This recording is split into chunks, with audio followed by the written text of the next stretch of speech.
What's up, guys? In this video we're going to do some F-body things. We're going to talk about intake lids. There's been a little bit of conversation on the forums or the Facebook pages. I don't know if anyone forums anymore, but on the Facebook pages there's been some conversation as to which intake is better.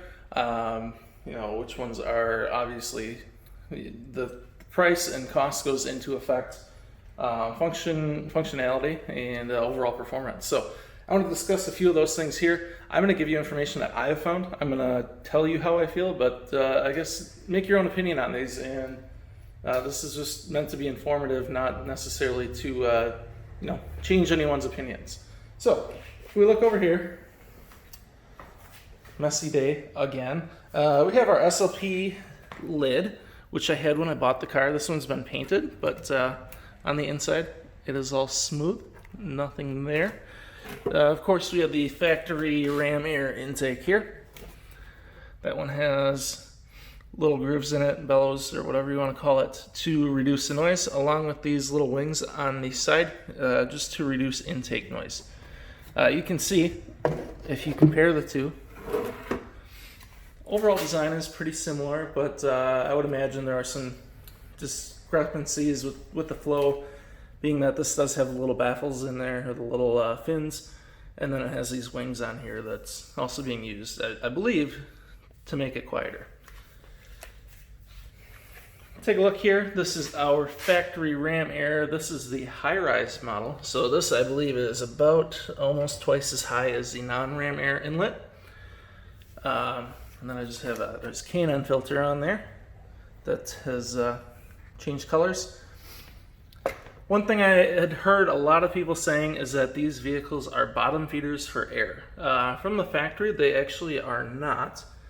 As you can see here, we do have an area that's open here. If you were to look in the vehicle, that's where the front support is. So let's go take a look at that right now. I'll go up here where my volant is.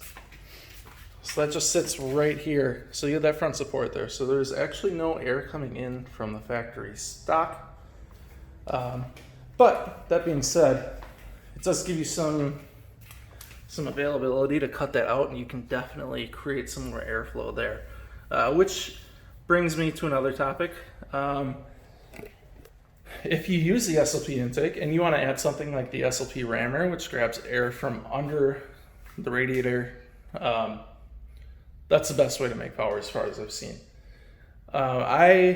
For this vehicle, didn't want to cut anything open. I wanted to keep it all factory looking and be able to revert it back to factory very easily. So that's why I assume whoever had it before me started with the SLP. I went with the Volant. I think the Volant is the best factory system without cutting anything. If you look, it has no limitation of inlet.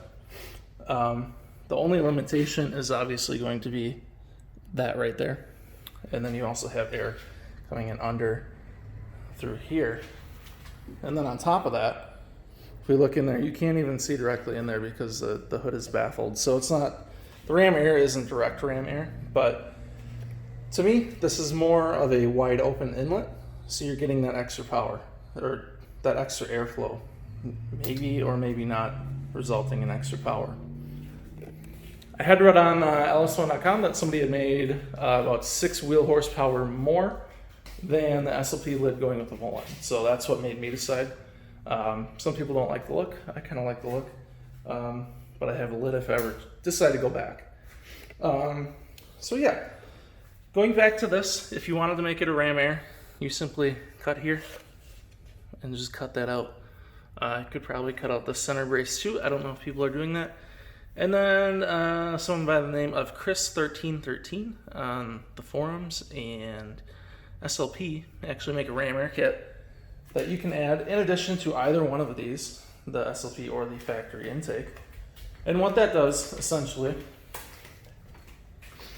is it opens up back here, basically here back. And now we're imagining that this has a factory ram air lower intake lid.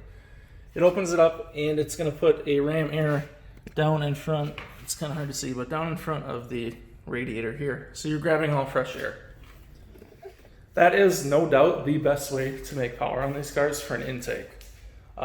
Granted, we're really crunching numbers here. We're probably talking 5-6 horsepower difference between all of these. It's very minuscule. So that's just to give you guys an idea of where everything kind of lays out. I think the SLP is definitely the cleanest looking intake available for these cars.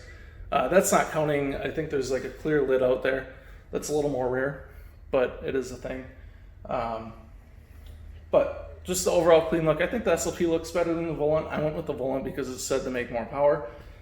In my experience, I feel like I did pick up a little more low end response when I put that on there, but that could be the old butt dyno talking too.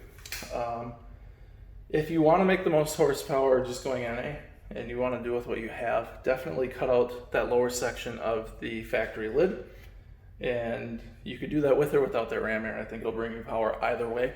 One thing to mention about that ram air from Chris 1313 or SLP, as most of you guys probably know, is that it's just a water hazard. Try to avoid big puddles with it.